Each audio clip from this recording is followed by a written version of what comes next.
संपूर्ण रोम में, रोम capital of Italy, संपूर्ण रोम में आग लगी हो और रोम का राजा जो साहित्यिक भी है वह देश से बाहर बैठकर मस्त बांसुरी बजा रहा है। नीरो जगत प्रसिद्ध कथानक है। उसी प्रकार चाहे जैसी अवस्थाएं हो बाहर में, मैं तो मस्त रहूं अपनी मस्ती में। चाहे आग लगे इस बस्ती में, मैं तो मस्त रहूं अपनी मस्ती में। तत्वज्ञान को समझने का ये अद्भुत फल है, अपूर्व उपलब्धि है कि जगत की कोई भी घटना हमको उत्तेजित नहीं कर सकती। फिर वो घटना अनुकूल के रूप में हो, प्रतिकूल के रूप में हो। घटना प्रतिकूल ही उत्तेजित करती है ऐसा नहीं होता है। अनुकूल घटनाएं भी बहुत उत्तेजित करती है, लेकिन उसकी उत्तेजना का रूप थोड़ा सा अलग प्रकार का होता है। जगत थोड़ी पीठ भी थपथपाता है सब, और फिर स्वयं को उस रूप मानना, ये उत्तेजित होना है। यह तो परिणमना वस्तु का स्वभाव है, निरंतर परिणमन होता रहता है। आनंद करना चाहिए। परिणमन में क्या होता है ये बात नहीं, निरंतर वस्तु बहेगी, परिणमन करेगी, यह आनंद की बात है हमारे लिए। सर्वज्ञ होने के बाद सुख की प्राप्ति नहीं होती। सर्वज्ञता के स्वरूप को समझने पर ही सुख की प्राप्ति हो जाती है। समझ में आता है सर्वज्ञ बनना और सर्वज्ञ का स्वरूप समझना मतलब, 1 मिनट में बताता हूँ।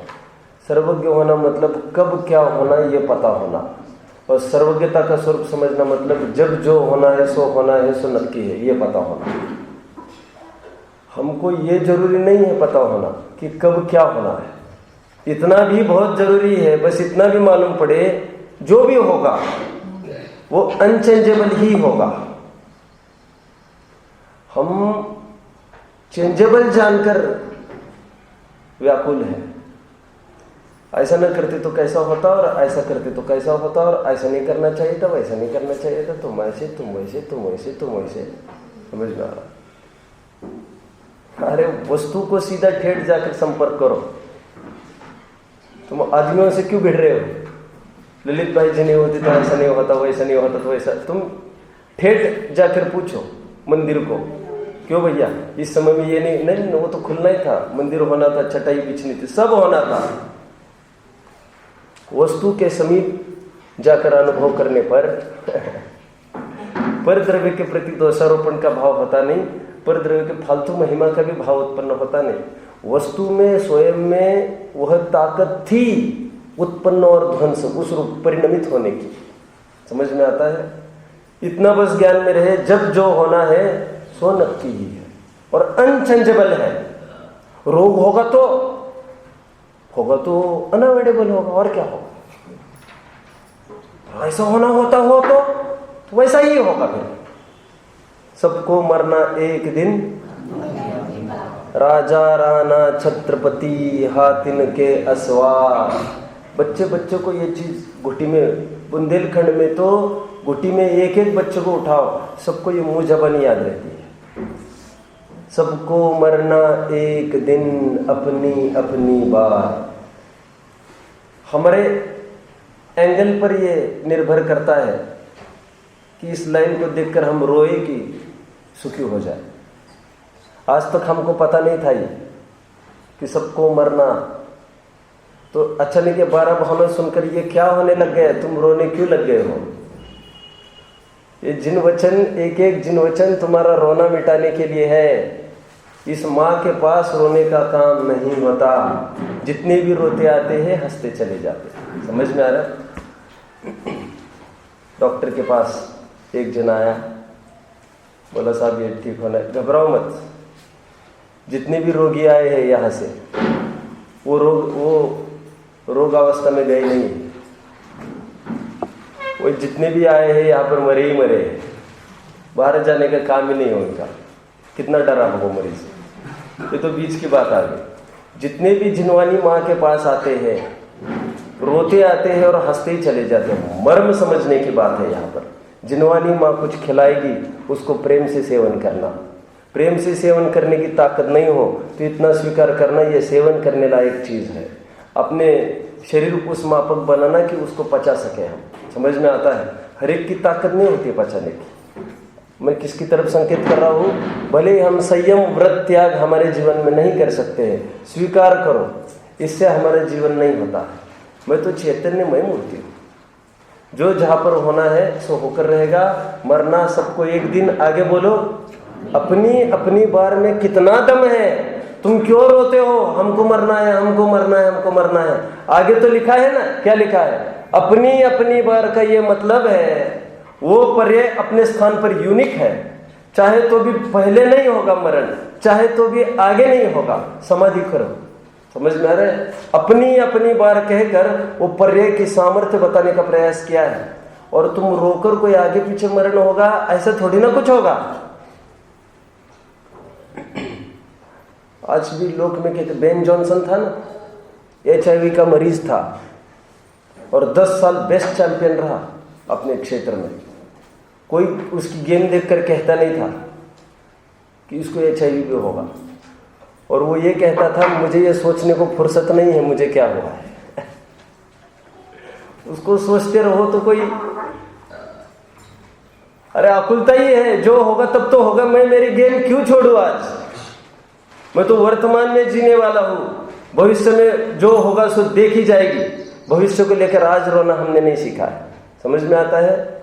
इसलिए लोक में एक सूक्ति प्रसिद्ध है ना, जो भूत को देखता है, भूत वह क्या है? सपना। भविष्य वह कल्पना, वर्तमान वह अपना। और भूत को मुड़ के नहीं देखना, मैं हमेशा कहता हूँ। भूत को मुड़ के देखते तो भूत लग जाता है। फिर भूत समझते हो? बच्चे पूछ रहे थे भूत होता है क्या? भूत को मुड़ के देखते तो भूत लगता है। ये प्रचलित, हम उसको चार डालते तो वो हावी होता है ना भूत। ये भूतकाल भी हम मुड़ के देखते तो बहुत हावी होता है। मुड़ के नहीं देखना। आने वाले प्रत्येक समय हमारे लिए नया अवसर प्रदान कर रहा है। ये कोई कम खुशी की बात है? Try for the next opportunity. वो चला गया, यूज एंड थ्रो, नेक्स्ट। दूसरी सामर्थ्य, दूसरी पर्याय खड़ी है, उसमें अपना भविष्य आजमाओ। भविष्य वर्तमान देखो। सर्वज्ञता के निर्णय में आनंद पुरुषार्थ है। अनंत दुख से निर्भर होने का ये उपाय है। प्रश्न ये है कि भगवान देखो ऐसा आना चाहिए सब बच्चों को। मैं लूंगा जरा तुम्हें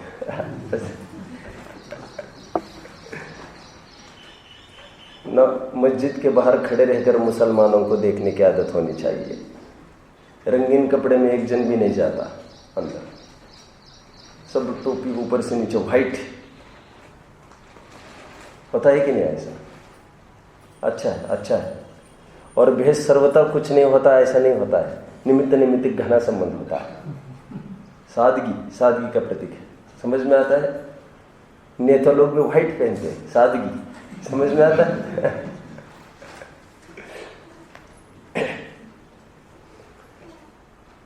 कहाँ तक आए? भगवान ने एक एक पर्याय को जाना। हमको एक एक पर्याय को जानना नहीं है, एक एक पर्याय खचित है ऐसा हमको जानना है। ऐसा ही होना था। समझ में आ रहा है?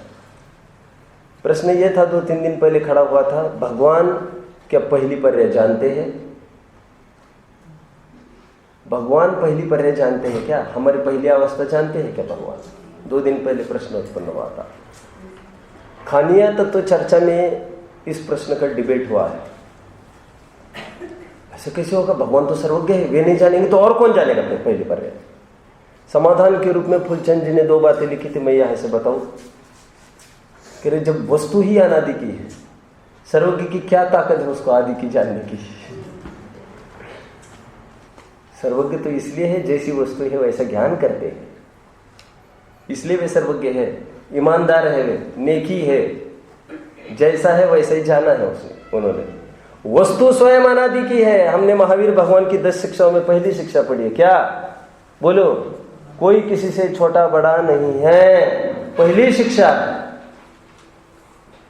सभी अनादि से है, अनंत काल तक रहेंगे। अनादि निधन, बोलो।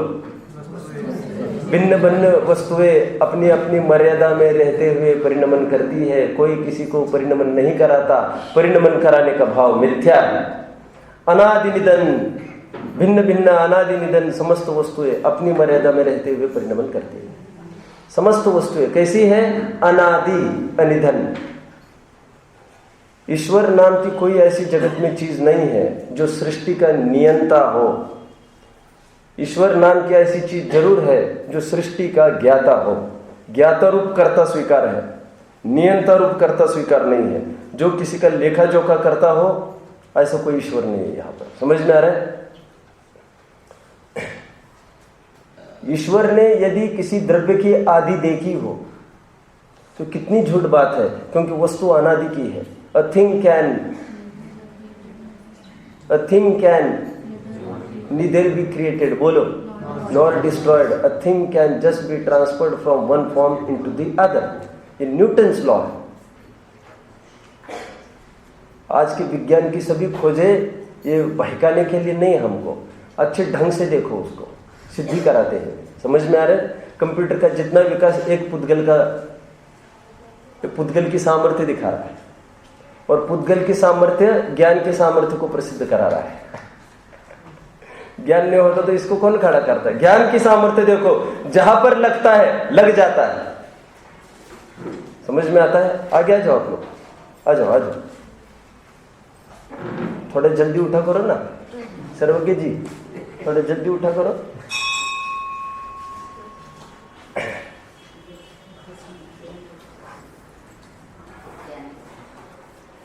एक बात, वस्तु अनादि की है, सर्वज्ञ ने उसको आदि कैसे जाना? सर्वज्ञ में डिफेक्ट आ गया, उसको सर्वज्ञ नहीं कह सकेंगे। और यदि सर्वज्ञ ने आदि जानी है तो आदि जानी है मतलब पहली पर्याय जानी है। तो पहली पर्याय जानी है तो उस पहली पर्याय के पहले वस्तु परिणमनशील थी कि अपरिणामी थी? वस्तु थी कि नहीं? बात एक ये है। यदि वस्तु नहीं थी तो नहीं थी और अचानक कैसे पैदा हो गई वस्तु? और यदि वस्तु थी और आज पहली पर्याय हुई है तो क्या इसका मतलब आज तक अपरिणामी थी?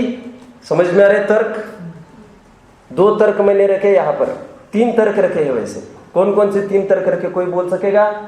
मैं ये कह रहा हूं, सर्वज्ञ ने पहली पर्याय जानी, ऐसे कहने में क्या आपत्ति है? वस्तु अनादि की है और उन्होंने सादी कहां से जानी? तो सर्वज्ञता पर प्रश्न चिन्ह खड़ा हो गया। यदि सर्वज्ञता को आप सुरक्षित रखना चाहते हो, नहीं वे कैसे झूठे हो सकते हैं, तो फिर उन्होंने जो जानी है सो सच्ची है, ऐसा यदि कहना हो तो उन्होंने आदि जानी है, इसका मतलब उन्होंने पहली पर्याय जानी है वस्तु की। तो हमारा ये प्रश्न है, तो इससे पहले वस्तु थी कि नहीं थी? यदि नहीं थी तो अचानक वस्तु कैसे पैदा हो गई? A thing can neither be created nor destroyed, हम बोल ही रहे हैं। और फिर यदि वस्तु पहले से है तो फिर पहले से परिणामी थी कि आज परिणमन करना चालू किया? यदि परिणामी पहले से थी तो पहली पर्याय जानी कैसे इन्होंने आज? इससे पहले भी पर्याय होती थी, फिर तो ये भी अल्पज्ञ ही हो गए, सर्वज्ञ नहीं हुए। समझ में आ रहा है?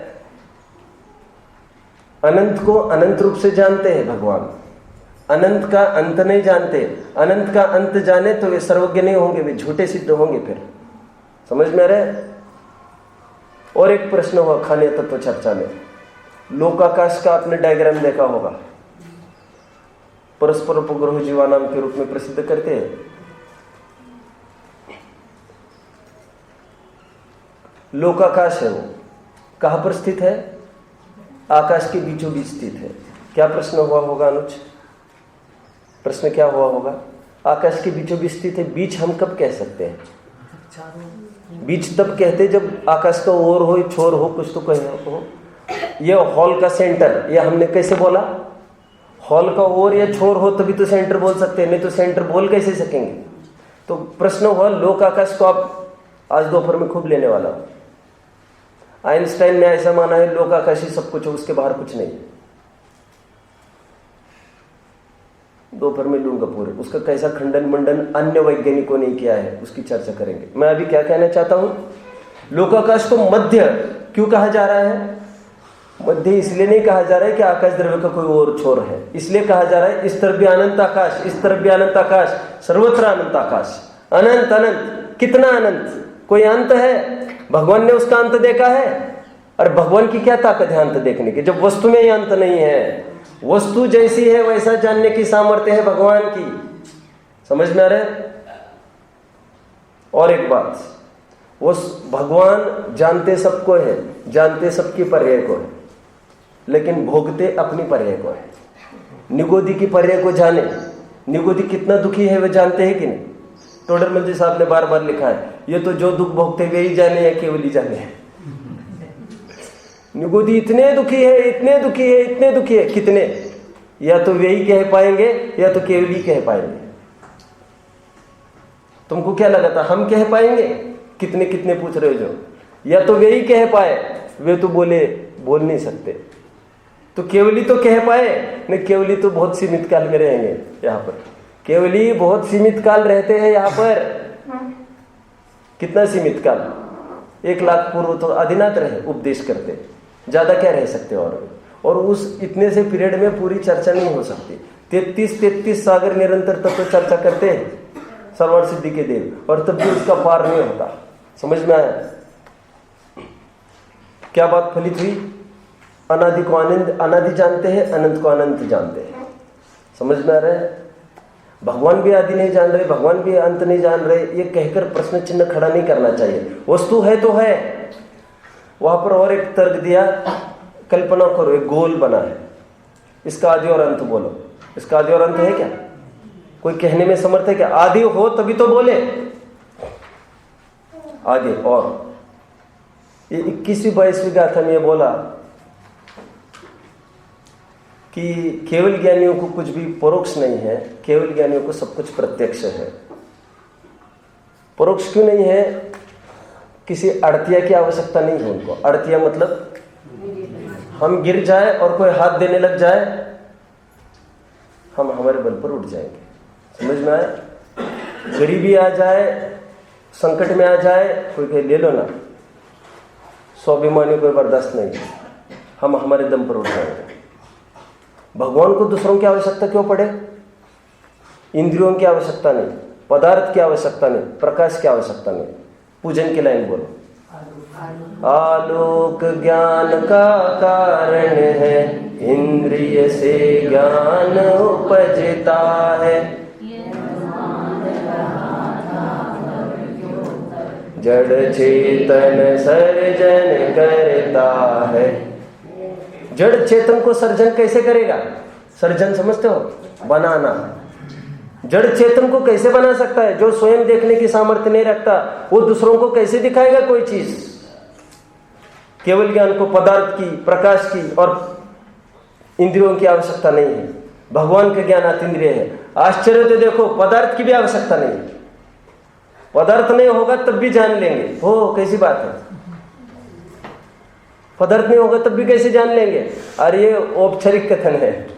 पदार्थ नहीं होगा तो ऐसे जान लेंगे कि पदार्थ नहीं है, और पदार्थ होगा तो ऐसे जान लेंगे कि पदार्थ है, लेकिन पदार्थ के कारण ज्ञान नहीं। गे ने लईने ज्ञान थाय एम नथी, गे छे माटे ज्ञान थाय एम पण नथी। क्या बोला? गे है इसलिए ज्ञान हो रहा है, ऐसा नहीं। वो सब ज्ञान की ही रचना, ये सब ज्ञान की ही रचना है। कितनी वंडरफुल आइडिया है, समझ में आ रहा है? गे के कारण ज्ञान नहीं। आज डॉक्टर्स भी सहमत है इसके लिए। वे कहते हैं बाहर के आदमी को थोड़ी देखता है कोई, वे कहते कोर्निया पर इमेज पड़ती है, उस कोर्निया को देखता है। आंख सामने वाले आदमी को नहीं देखती, कोर्निया पर इमेज पड़ी, कोर्निया को देखती। समझ रहे हैं मैं क्या कहना चाहता हूँ? बाहर के गे के अधीन नहीं है ज्ञान, तो अपने पर्याय की सामर्थ्य इतनी खड़ी हो गई है, पूरा लोकालोक उसमें झलक गया है। वो वस्तु है इसलिए ज्ञान हो रहा है, ऐसा नहीं। ये निमित्त नैमित्तिक संबंध है, तो वस्तु हटा कर दिखाओ और फिर ज्ञान करके दिखाओ, एम बात पन नथी। निमित्त तो होगा, उसके खड़े रहने में आपत्ति नहीं है, समझ में, लेकिन उसके कारण हुआ है ऐसे बात नहीं। निमित्त के बिना कार्य होता नहीं और निमित्त से भी कार्य होता नहीं। पकड़ में आया? बहुत अच्छी बात कही है, इनको किसी आड़ की आवश्यकता नहीं।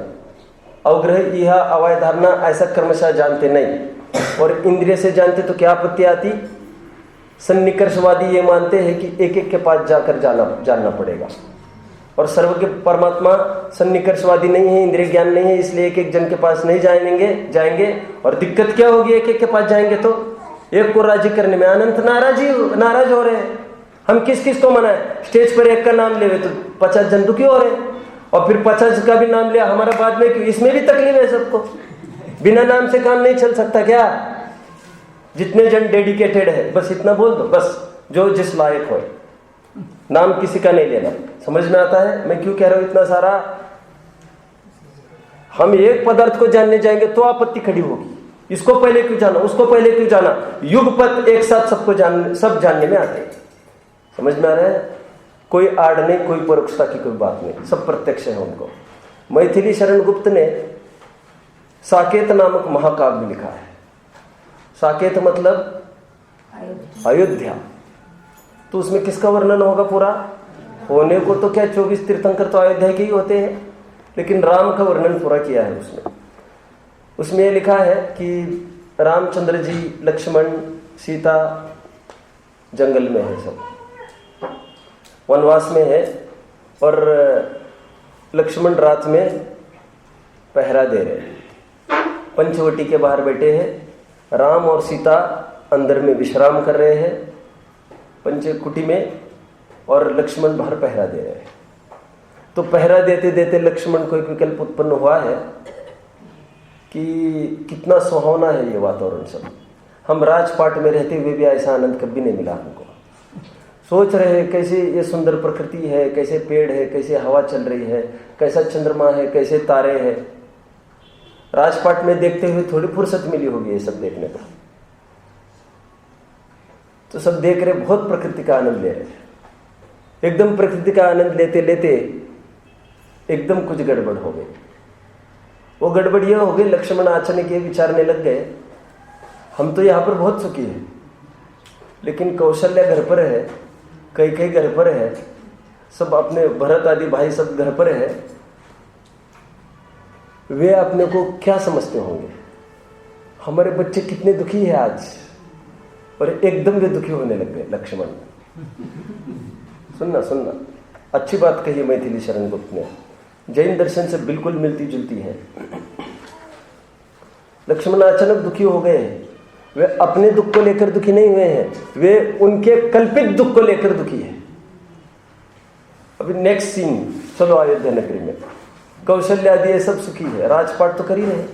अचानक सुख भोगते भोगते उनको विकल्प उत्पन्न हुआ, खाते खाते हमारे बच्चे अभी क्या खा रहे होंगे, सोते सोते ये विकल्प हो रहा, ओ हमारे बच्चे कहाँ सोते होंगे, एसी लगाते समय उनको विकल्प आ गए, ओहो वहां पर कौन हवा देता होगा। विचार करो, विचार। सुखी दोनों है लेकिन दोनों दुखी है। दूसरों का विचार कर करके उनका कैसा होता होगा। वस्तु स्वरूप है ऐसा, दूसरों का विकल्प करने से दुख होता है। अपनी अपनी देखो क्या लिखा है, तो अपनी आप निबेड़, क्या है, बजने दे तू तंत्री को, तुलसी तू कभी ना इसे छेड़, जगत की तंत्री को तू बजने दे। तंत्री एक वाद्य यंत्र है, तू इसको कभी ना छेड़, तुझे पराई क्या पड़ी, अपनी आप निबेड़। अपना काम करो, यहां पर सब पराया है। अरे यहां पर शरीर ही पराया है, जहां देह अपने नहीं तहा ना अपना कोई। Maithili Sharan Gupt came to conclusion क्या बनाया होगा उन्होंने, कह रहे देखो ये भी सुखी है लेकिन ये विकल्प कर करके दुखी है कि उनको क्या लग रहा होगा, क्या हम दुखी है। वे भी सुखी है लेकिन उनको वास्तव में यह लग रहा होगा कि जंगल में क्या खा रहे होंगे, कैसे उठ रहे होंगे। कह रहे दुख किस कारण से होता है, तो उन्होंने कहा दुख का मूल कारण परोक्षता है, प्रत्यक्ष नहीं है ना उनको कुछ भी। भगवान को सब कुछ प्रत्यक्ष हो गया है। गे उनके ज्ञान में झलक रहे हैं और गे की तरफ से भी कोई आपत्ति नहीं है। गे का तो धर्म ही है, क्या क्या प्रमेयत्व, अपनी तरफ से उसने पूरी आजादी दे रखी है। 23वीं गाथा बहुत सुंदर है, हम उसको थोड़ा पढ़ेंगे फिर मैं उसको खोलूंगा। 23वीं गाथा है 41वें पेज पर, और शीघ्रता से मुझे 8, 10, 12 गाथाओं में सार तो बता चुका हूं, एक बार आपके सामने रीडिंग करना है बस। आदानान पमाणम नाणम नेयमानमोदिष्ठम नेयम लोयालोयम तम्हानानम हुसवगयम। यह बहुत ही प्रसिद्ध गाथा है। आदानान पमाणम, आत्मा ज्ञान प्रमाण है। आत्मा कैसा है, ज्ञान प्रमाण है। जितना आत्मा उतना ज्ञान। आगामी 24-25वीं गाथा में कहा है, आत्मा से ज्ञान को यदि कम माने तो क्या आपत्ति है, आत्मा को ज्ञान से कम माने तो क्या आपत्ति है, बची हुई आत्मा जड़ माननी पड़ेगी।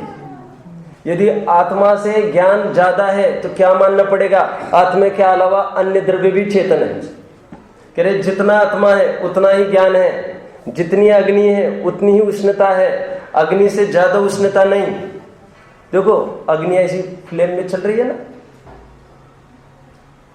हम थोड़ा दूरी पर हाथ रखो, यहां पर भी उष्णता आ रही है, वहां पर भी आग है। अनुज वहां पर उजाला क्या यही पर है क्या, उजाला सर्वत्र फैला है ना, समझ में आ रहा है। आग कोई उतनी थोड़ी है जो दिख रही है, आग तो जहां जहां तक तुमको आँच आ रही है गर्मी की, आग वहां वहां तक है। जहां जहां आग वहां वहां उष्णता, जहां जहां उष्णता वहां वहां अग्नि, अग्नि के बाहर उष्णता नहीं और अग्नि के अंदर भी उष्णता से खाली कोई स्थान नहीं। ये क्यों बता रहा हूं मैं, आदानान पमाणम। अग्नि के स्थान पर किसको लेना है, दीपक भाई जी बोलो, ज्ञान को बराबर। और ईंधन के स्थान पर किसको लेंगे, गे को। समझ में आता है, आग जला रही है, ईंधन जल रहा है, समझ में आता है सबको। आग किसको जलाती है, किसको जलाती है, जो जो वस्तु उसमें डालो उसको जलाती है। समझो समझो, सब अच्छे से समझो। ज्ञान किसको जानता है, जो जो पदार्थ सामने आता है उसको जानता है। सामने आता क्या है, सामने है ही उसके, समझ में आ रहा है। देखो लेकिन अग्नि में एक देश उदाहरण है। क्यों, अग्नि सबको नहीं जलाती, जिसमें जलने की योग्यता है उसको जलाती है। समझ में आता है सबको, अच्छे से समझो सब। उदाहरण एक देश होता है, सबको क्यों, सबको किसमें योग्यता नहीं है, अभ्रक में थोड़ी योग्यता है जलने की, मायका MIC है, पीहर वाला मायका नहीं। मायका में, अभ्रक में योग्यता नहीं जलने की, उसको नहीं जलाता। यहाँ पर तो एक अपवाद पड़ गया। किसमें अपवाद पड़ गया? एक्सेप्शनल केस किसमें पड़ गया है? आग में और ईंधन में, कि सभी को नहीं जलाता। लेकिन ज्ञान में ऐसा नहीं है। क्यों? ज्ञान में इसलिए ऐसा नहीं है, ज्ञान सबको इसलिए जानता है क्योंकि ऐसी कोई वस्तु नहीं है जिसमें प्रमेयत्व नहीं है, जिसमें जलाने की योग्यता नहीं है। जगत में ऐसी तो वस्तु है जिसमें जलने की योग्यता नहीं है। जिसमें जलने की योग्यता नहीं है, आग उसको क्या जलाएगा? जिसमें जलाने की योग्यता नहीं है, ज्ञान उसको क्या जानेगा? लेकिन समस्त वस्तुओं में प्रमेयत्व गुण है। समझ में आ रहा है? आगे, आत्मा ज्ञान प्रमाण है, ज्ञान लोकालोक प्रमाण है। नाणम नेयाणेयम नेयपमाण मुद्दिष्टम। ठीक है, सॉरी, आत्मा ज्ञान प्रमाण है और ज्ञान कितना है? ज्ञेय प्रमाण है। दूसरा फॉर्मूला। पहला फॉर्मूला मैं किससे बोलूं? सर्वज्ञ आप बोलोगे? आप नहीं बोलोगे? खड़े रहो, तुम खड़े रहो, खड़े रहो जल्दी। नहीं बोलो, आत्मा ज्ञान प्रमाण है। मैं आपसे सुनूंगा सब। एक। दूसरा, ज्ञान ज्ञेय प्रमाण है। हाँ, कैसे सर्वज्ञ बनोगे? आत्मा ज्ञान प्रमाण है, ज्ञान ज्ञेय प्रमाण है, और ज्ञेय लोकालोक होता है। ज्ञेय मतलब लोकालोक। तीन बातें बोली, बोल के दिखाओ। आत्मा ज्ञान प्रमाण है, यह लोकालोक होता है। आत्मा ज्ञान प्रमाण, ज्ञान ज्ञेय प्रमाण और ज्ञेय लोकालोक। सीरियली चलो। आत्मा ज्ञान, ज्ञान ज्ञेय, ज्ञेय लोकालोक। क्या क्या बोला? आत्मा ज्ञान प्रमाण, जितना आत्मा उतना ज्ञान, कम ना ज्यादा। ज्ञान कितना? ज्ञेय प्रमाण, जितना ज्ञेय उतना ज्ञान है। और ज्ञेय कितना? संपूर्ण लोकालोक ज्ञेय है। इस विधि ज्ञान सर्वगत कहा है। ज्ञान को क्या कहा? चार बातें हो गई। अर्जुन, अब तुम तो बोल ही सकोगे जब वो बोला है, बोलो फिर। आत्मा ज्ञान प्रमाण है, ज्ञान ज्ञेय प्रमाण है, ज्ञेय लोकालोक। और आगे, इस विधि से ज्ञान सर्वगत है। चार फॉर्मूला समझ में आ रहे सबको? A = B, B = C, therefore A = C। बस ये मैथमेटिक्स है इसमें। ओके, देखो, आत्मा को सर्वगत कहा जा रहा है। जैनेतर भी आत्मा को सर्वगत कहते हैं। मौलिक अंतर क्या है दोनों में हम समझते हैं। जैनेतरों ने सर्वगत कहा है भगवान को, हमने भी सर्वगत कहा है। सर्वगत के दो अर्थ करने आपको। सर्वान सर्वम गच्छति इति सर्वगतः। एक, क्या अर्थ बन गया सर्वगत का? सर्वम गच्छति इति सर्वगतः। गच्छति मतलब टू गो, जो सब जगह जाता है वो सर्वगत है। सर्वान जानाति इति सर्वगतः, जो सबको जानता है वो सर्वगत है। दो अर्थ किए मैंने।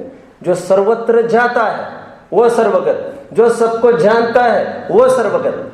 जैनेतर ने पहला सर्वगत माना है कि भगवान सब जगह जाते हैं, इसलिए वे कहते गॉड इज एवरीवेयर।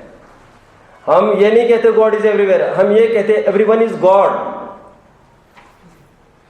एक भगवान सब में व्यापक थोड़ी है, सब भगवान है, स्वतंत्र इकाई है सब। अभी मैं दूसरी बात कर रहा हूं, मैं ये कह रहा हूं, वे कहते भगवान सर्वगत मतलब भगवान सब जगह जाते हैं। हम ये कहते हैं सर्वगत का गत का अर्थ वहां पर जाना नहीं लेना, जानना लेना। जितने धातु बोलो, जितने धातु गमनार्थक होते हैं वे सब धातु ज्ञानार्थक भी होते हैं।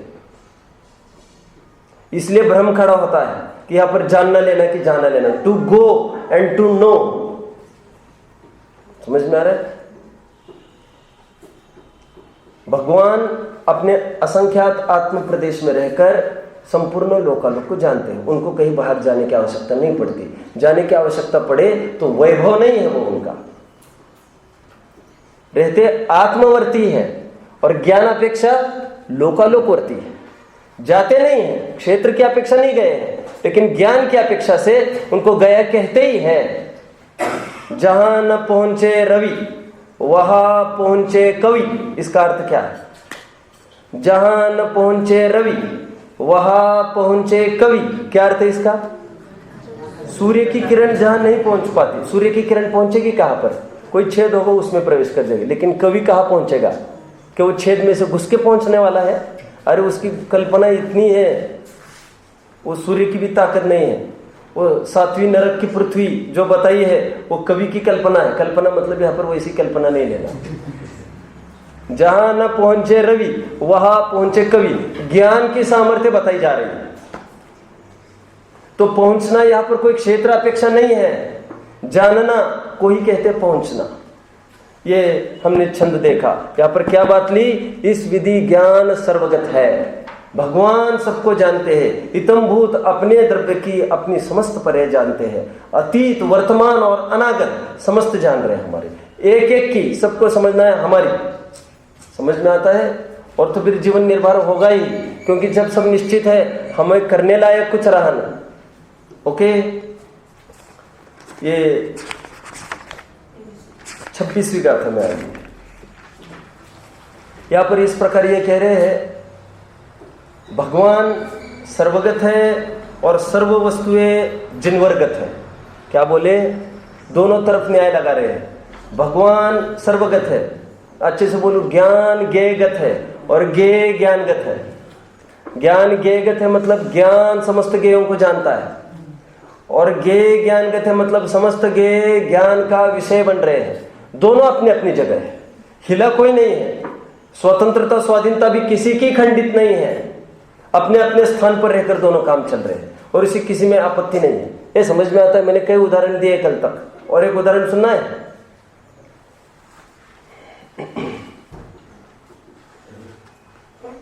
राजस्थान में एक बार युद्ध हुआ था 400-500 साल पहले। मुझे राजा के नाम आपको ज्ञान में होंगे तो आप बताना मुझे। एक मुस्लिम राजा ने घेराव डाल दिया सर्वत्र। वह मुस्लिम राजा आसक्त था रानी पर, पद्मिनी। पद्मिनी का तो नाम पता ही है क्योंकि मूल रोल है उसका। अलाउद्दीन खिलजी था, और वो कौन था? पद्मिनी का पुत्र, पति, जो भी होगा फिर जय सिंह।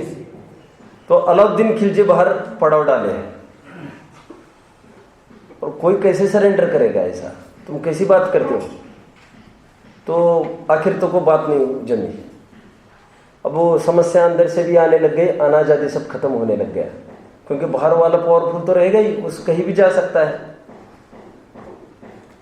लेकिन सरेंडर करना नहीं था। पद्मिनी को कैसे सौंप सकते हैं हम?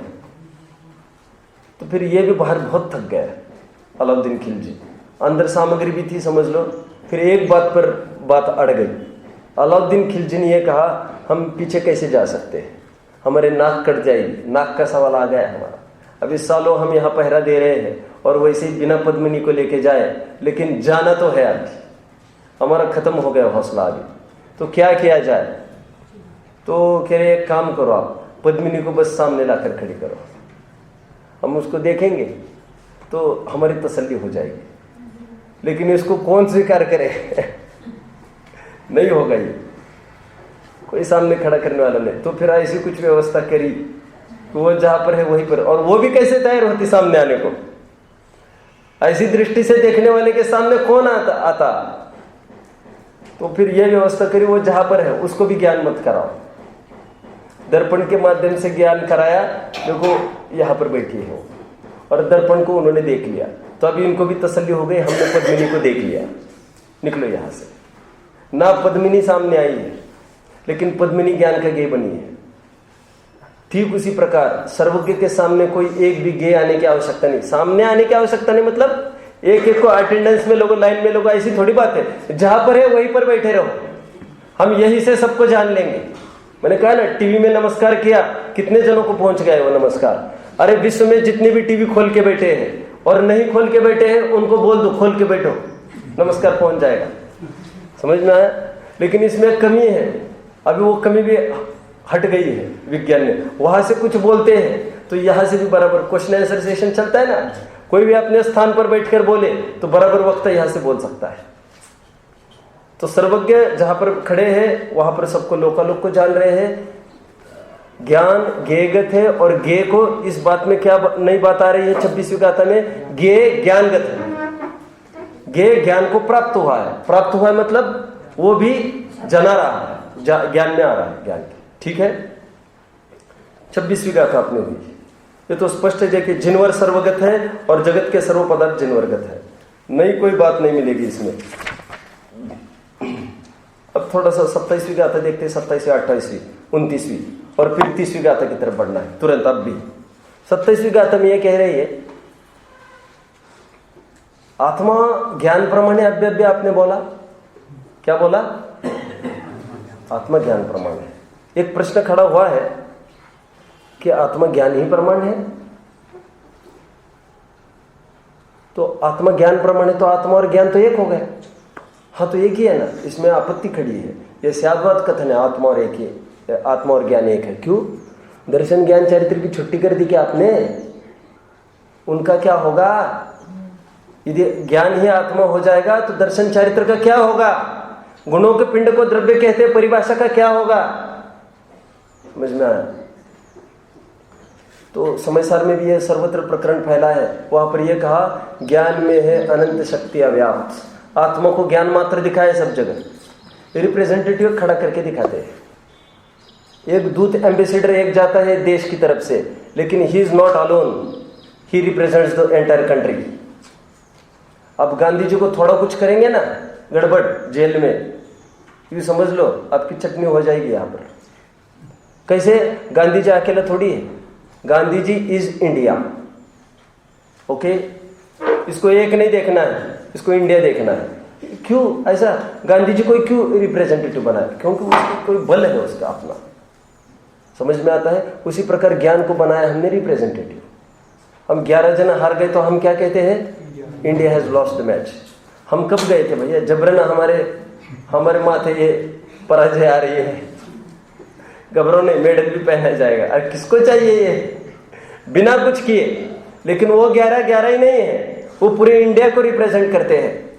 ठीक उसी प्रकार ज्ञान अकेला ज्ञान नहीं समझना चाहिए। वैसे ज्ञान में अनंत गुण समाहित समझने चाहिए। तो ज्ञान को क्यों हाईलाइट करते हो, क्यों पक्षपात करते हो?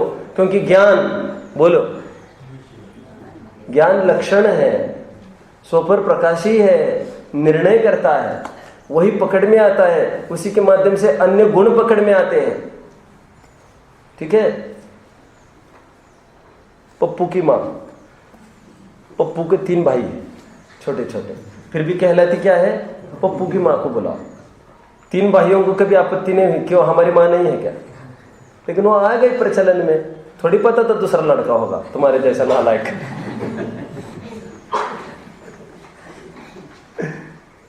पहले हुआ ये तो आंखों के सामने ही है।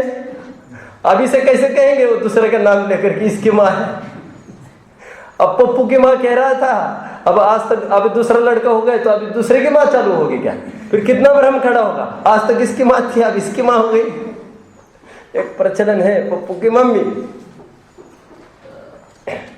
लेकिन पप्पू में है चारों व्याप्त। लड़ाई मत करो, समझ में आ रहा है? फर्म चलेगी तो किसी एक के नाम पर तो चलेगी फर्म। अब सभी लड़ने लग जाए, काम चलेगा? फिर तो सब अलग अलग फर्म्स होगी, फिर एक फर्म के अंडर थोड़ी खड़े होंगे। Gopal Das and company finish. And company में जाओ, उनको पूछो, उनकी रजिस्ट्री देख कर आओ, 50 जन भाई है वे सब। अभी 50 जन इस पर कभी कैसे बनेंगे बोर्ड पर? मैं क्या कह रहा हूं? प्रश्न ये खड़ा हुआ है, अभी आपने कहा आधा नाण प्रमाणम नाणम नेयमाणम उद्दिष्टम नेयम लोया लोयम तम्हा नाणम सर्वगयम। इस विधि से ज्ञान सर्वगत है। ये कौन सा ज्ञान की बात कर रहे हैं? कौन से ज्ञान की बात है ये? अब बोलो सुबोध जी के भैया। अब मुझे इनका तो नाम याद है, आपका तो भूल गया मैं। जो दिखेगा वही हावी होता है। पप्पू की मम्मी, चलो जल्दी बोलो बोलो, क्या ज्ञान प्रमाण? नहीं, ज्ञान, कौन से ज्ञान की चर्चा चल रही है यहाँ पर? देखो, ज्ञान यहाँ पर केवल ज्ञान पर्याय को ज्ञान बोला जा रहा है, और हमारे सर्वज्ञत्व स्वभाव को, दोनों, उनका ज्ञान सर्वगत है और हमारा सर्वगत तो नहीं है। अभी सबको जानता नहीं है, लेकिन सबको जानने की लायकात वाला है। समझ में आ रहा है? तो अभी क्यों नहीं जानने में आ रहा है? शक्ति का विकास नहीं हो पा रहा है ना। शक्ति सब कुछ पूरी होते हुए भी शक्ति का विकास नहीं है। बीमारी में शक्ति का व्यक्तता नहीं हो सकती। माइक टाइसन को बोलो, माइक टाइसन तो गया, हमारे काल का था, अभी जो भी होगा, मुष्टि योद्धा, उसको एकदम बीमार हालत में है, एक उंगली भी हिला सकता है क्या? अब उस हालत में कोई गया और उनको पूछा कि भाई 6 महीने के बाद कंपटीशन है, वो क्या बोलेगा? बोलने की भी ज्यादा दम नहीं होगी, फिर भी बोलेगा नाम लिखा लेना। अभी लेटा है, उंगली नहीं हिला पा रहा है, और क्या बोल रहा है? नाम लिखा देना। अरे 6 महीने है, अरे अभी तो 6 महीने है ना, क्या बात करता है, 1-2 महीने लिखा लो तुम नाम। वो समझता है ये अवस्थाएं जाने वाली है, मेरी सामर्थ्य तो मेरी अपनी सामर्थ्य है। ये वर्तमान पर्याय त्रैकालिक सामर्थ्यों को कुछ भी धक्का देने में समर्थ नहीं है। त्रैकालिक सामर्थ्य का अर्थ समझ में आता है आपको आगे क्या? वर्तमान पर्याय अशुद्धता, पर्याय की अशुद्धता हमारी त्रैकालिक शुद्धता को चैलेंज नहीं दे सकती, उसकी दम नहीं है देने की। वो एक पर्याय की तो है, अगले पर्याय में तो उसका ठिकाना नहीं, वो चैलेंज कब देगी? नाम लिखा लो, देख लेंगे इनको। अभी पंडित जी बीमार है, पंडित जी का कार्यक्रम अरेंज हो सकता है कि नहीं? करा दो अरेंज। अभी समझ में आता, कुछ भी बोलने की ताकत नहीं रखने वाला करा सकता है अरेंज। सामर्थ्य को देखकर सब बातें होती है। आत्मा ज्ञान प्रमाण है, ज्ञान ज्ञेय प्रमाण है, ज्ञेय लोकालोक है, इस विधि आत्मा सर्वगत है। आत्मा मतलब केवल ज्ञान की बात है। वहां पर यहां पर क्या बोला जा रहा है? उतने कोई पकड़ा, आत्मा ज्ञान प्रमाण है। अभी आपने बोला क्या आत्मा ज्ञान ही प्रमाण है? तो कह रहे हैं कि इसमें कथनचित एकत्व है और कथनचित अन्यत्व है। आत्मा और ज्ञान में कथनचित एकत्व मतलब प्रदेशापेक्षा से तो एक ही है, लेकिन कह रहे स्वरूप अपेक्षा से अन्यत्व है। क्योंकि आत्मा ज्ञान आत्मा ही है, लेकिन आत्मा ज्ञान के अलावा बहुत कुछ है। समझ में आ रहा है? समझ में आता है क्या कहा? आत्मा ज्ञान आत्मा ही है, लेकिन आत्मा ज्ञान के अलावा और बहुत कुछ है। समझ में आता है? हम तो एक ही चीज से तो परिचय कराते हैं, हम ये कहते हैं ये रिकॉर्डर है। परिचय एक ही विशेषता से करा, ये रिकॉर्डर है, लेकिन क्या ये रिकॉर्डर ही है? रिकॉर्ड ही करता है, ये सुनाता नहीं है, लेकिन रिकॉर्डर की तरफ से ज्ञान करा है इसका। मैं क्यों कह रहा हूं? ज्ञान आत्मा ही है, लेकिन आत्मा ज्ञान ही नहीं है। आत्मा ज्ञान के अलावा और बहुत कुछ है। क्या क्या है? आत्मा दर्शन भी है, चरित्र भी है, वीर्य भी है, सब कुछ है। सर्व क्या है? द्रव्याश्रय निर्गुणा गुणा। ये 27वीं गाथा में कहने का प्रयास किया। इसमें कथनचित एकत्व है, कथनचित अन्यत्व है। कथनचित एकत्व किस अपेक्षा से? प्रदेशापेक्षा से। प्रतिनिधि एक तो बोल ही रहे आप, और अन्यत्व किस अपेक्षा से? ज्ञान तो एक यूनिट है। यदि अस्तित्व को हटा के देखो तो कितनी बड़ी आपत्ति आएगी। अस्तित्व गुण को हटाओ और ज्ञान को ही माथे पर लेकर चलो तो कितनी आपत्ति आएगी। ज्ञान की सत्ता ही खत्म हो जाएगी झटके में। सब गुण का अपना अपना दम है। बराबर की हैसियत से अनंत गुण एक द्रव्य में रहते हैं। हैसियत किसी की कम ज्यादा थोड़ी है, किसी को जी हुजूरी नहीं करनी पड़ती। ये तो मजबूरी है, हमने एक रिप्रेजेंटेटिव अपॉइंट किया है। और रिप्रेजेंटेटिव क्यों अपॉइंट किया ज्ञान को? वो ज्ञान करा रहा है ना सबका। ज्ञान नहीं होता तो अन्य गुण कौन पकड़ में आते हैं हमको। बहुत सुंदर गाथा है 30-31 उदाहरण ये दे रहे हैं, सुनो। मैं तो पढ़ूंगा, मुश्किल है कितना पढ़ के दिखाओ। ये कह रहे हैं यहां पर केवल ज्ञानी संपूर्ण लोकालोक को जानते हैं। ऐसे कैसे जानते? फिर एक जगह रहकर उनके पास जाने की आवश्यकता नहीं पड़ती, यहीं पर बैठ के जानते सब। कहते हैं हाँ, क्या प्रक्रिया है उनके जानने की? कह रहे पविट्ठो वा अपविट्ठो वा, प्रविष्ट होकर अप्रविष्ट होकर। कह रहे ना प्रविष्ट होकर जानते हैं, ना अप्रविष्ट होकर जानते हैं, ना प्रवेश करते हैं, ना अप्रवेश करते हैं। एक उदाहरण दिया बहुत अच्छा, इंद्रनील मणि का।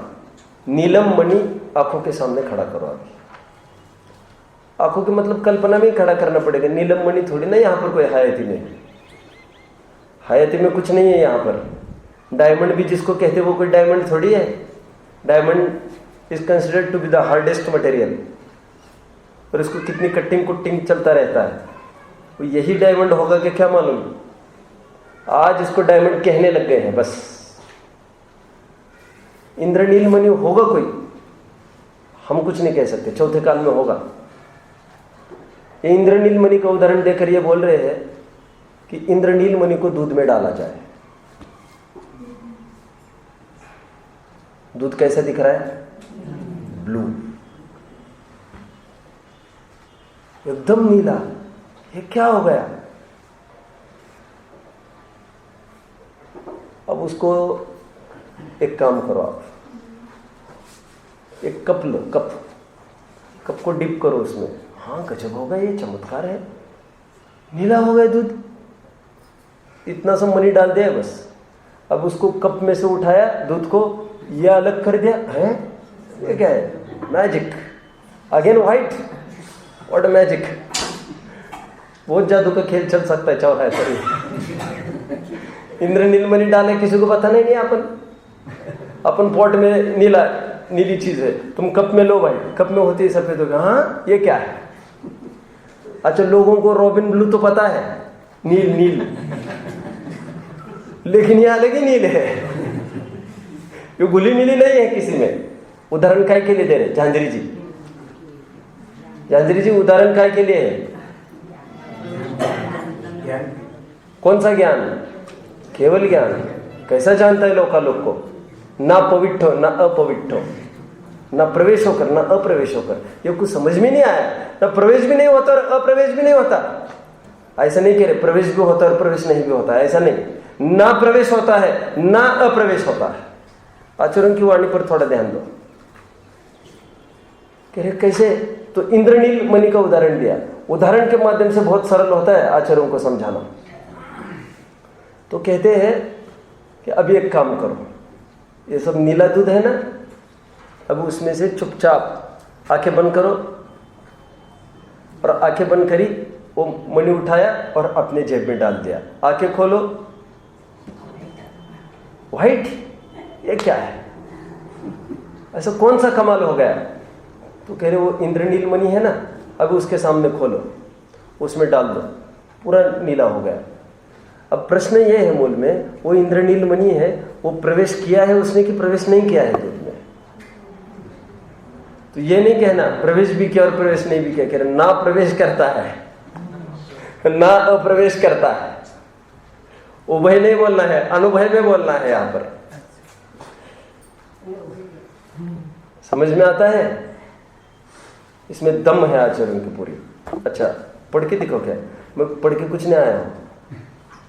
मैंने ये 6 साल पहले पूरा प्रवचन सार लिया है, तो मैं उसी के बल पर चल रहा है मेरा अपना। नई मेहनत करने जैसा इस बार कुछ नहीं है। क्या लिखा देखो 29, न पविट्ठो न अविट्ठो। मिल रहा है सबको? मूल गाथा आपने बोला तो मैंने इसको पढ़ के दिखाने का भाव उत्पन्न हुआ मुझे। ना पविट्ठो ना अविट्ठो मतलब ना प्रविष्ट होता है ना अप्रविष्ट होता है। और भी देख लेना इंद्रनील मणि का उदाहरण। सर्वज्ञ, यह ज्ञान कैसा है? केवल ज्ञान। ये लोकालोक में ना प्रवेश करता है। प्रवेश मतलब यहां पर क्या लेना? क्षेत्र की अपेक्षा प्रवेश नहीं करता किसी में।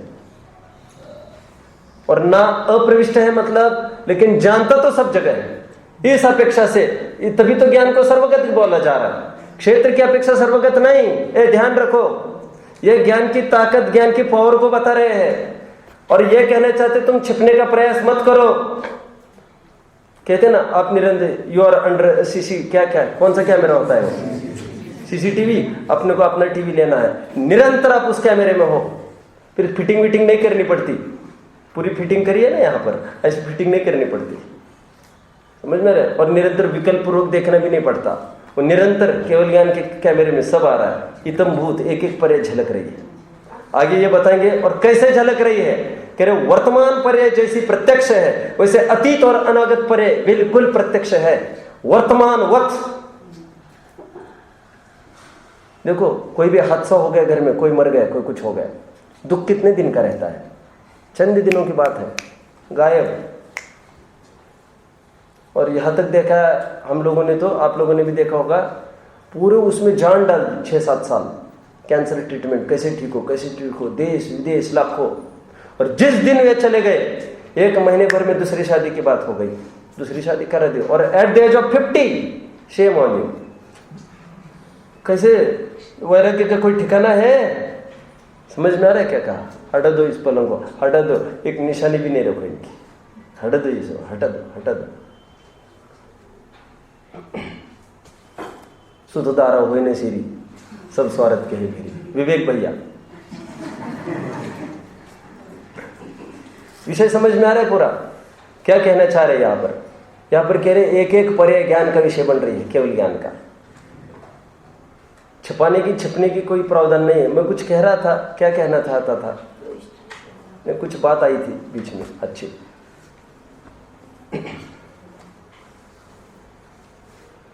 रह गई बात।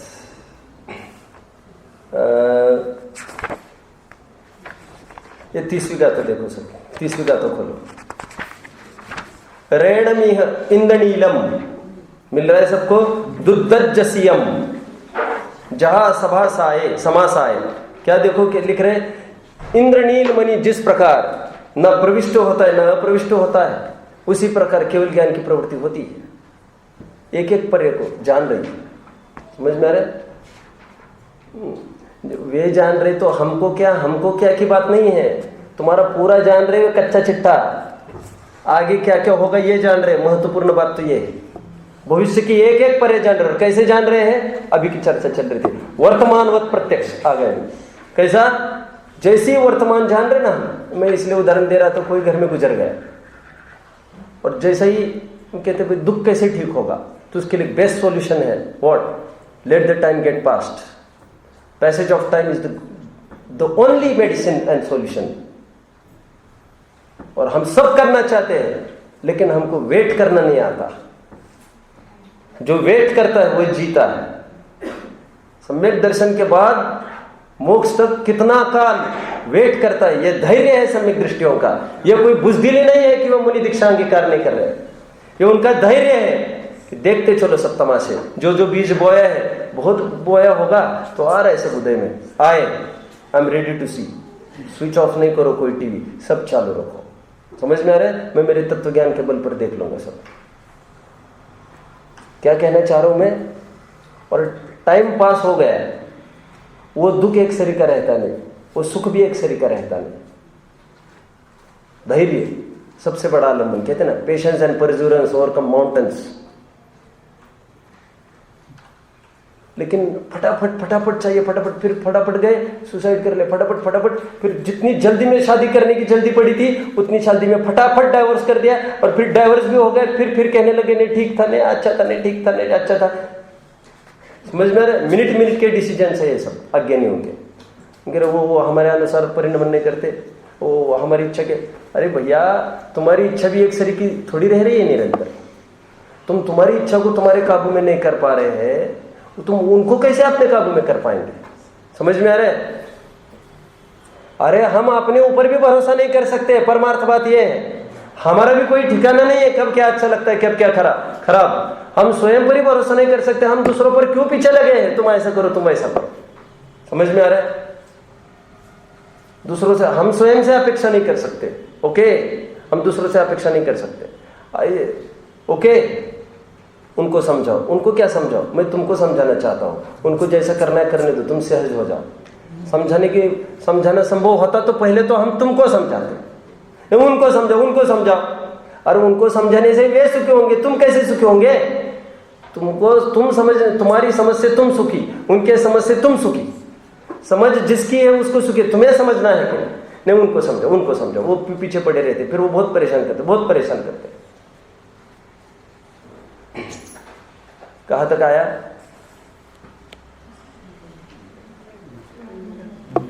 क्या बात है? किसके लिए बता रहा हूं ये? कोई हादसा हुआ, वो टाइम जाने दो, वो क्लीन होता है, उसको तुरंत उसको रिएक्ट नहीं करना है हमको। सर्वज्ञ ने जाना है, जिस परे में जो होगा सो होगा। ओके, बचने की भी कोई उम्मीद नहीं इसमें, और हमको निर्भर बना रहे, बल्कि जो जिस समय में होगा होगा। और नहीं परे कैसी मैं इसलिए कह रहा हूं ना, अभी कितनी तीव्र अतीवता है राग की, और सेकंड समय में एकदम बदल जाता है। हमने प्रथमानु की घटना कितनी है अपने सामने। लक्ष्मण वो मारने, लक्ष्मण ने शंभु कुमार को मार दिया, अपना लड़का मर गया है, रावण का भांजा। वो बहन आई थी टिफिन लेके जंगल में, पता है आपको क्या नाम? शूर्पणखा, चंद्रनखा कहते कोई। वो चंद्रनखा टिफिन लेके 12 साल तपश्चरण कर रहा था लड़का, और आज उसको खत्म कर दिया था लक्ष्मण ने। तो जैसे ही देखा खून आ रहा है, देखा तो तलवार लेके जा रहा है लक्ष्मण। कितना गुस्सा आया होगा उसको, तपस्वी लड़के को मारा है आज, निहत्था ऐसे ही मार दिया। जैसे दौड़ी लक्ष्मण को मारने के लिए, लक्ष्मण जैसे ही लक्ष्मण ने मुड़कर देखा, क्या पूछ रहे हैं लक्ष्मण को? अनुज क्या पूछा? क्या आप मेरे साथ शादी करोगे? परिणामों की घटपट तो देखो, कोई ठिकाना नहीं, कोई ठिकाना नहीं। और ये विचित्रता, ये सब ऐसे भगवान ने जानी है। इजी हो जाओ, बाहर का कुछ भी करना धरना हमारे हाथ में नहीं रहा। ये 30 गाथा तक का सार हमारा हो गया है। एक कल में अपन 53वीं गाथा तक भी पहुंच जाएंगे। तो पूरा क्रीम तो आ गई, आप टीका पूरी पढ़ेंगे, मैंने पूरा बता दिया है मैटर। फल इतना ही है, सर्वज्ञता को जानकर हमको निश्चिंता निर्भरता होनी चाहिए। करने लायक कुछ नहीं रहा, क्योंकि हम ये समझते हैं द्रव्य और गुण में तो करने लायक कुछ नहीं है। करने लायक तो पर्याय, तो परिणमन तो पर्याय में होता है, लेकिन हमको भले ही पता नहीं है अगली पर्याय में क्या होगा, लेकिन इतना पता होना बहुत जरूरी है। क्या? कि जो होना है वो तो नक्की है।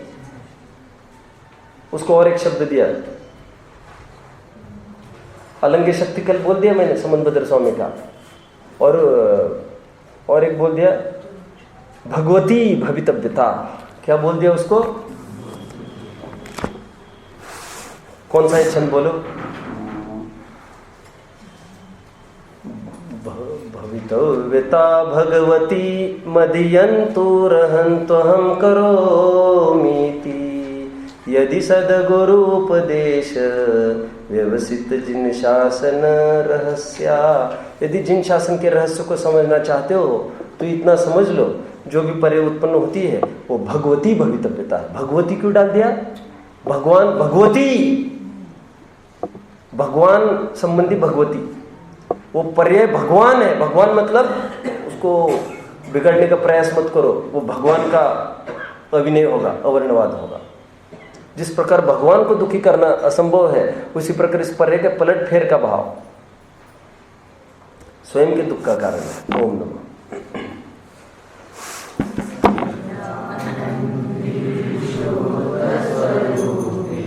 अविनाशी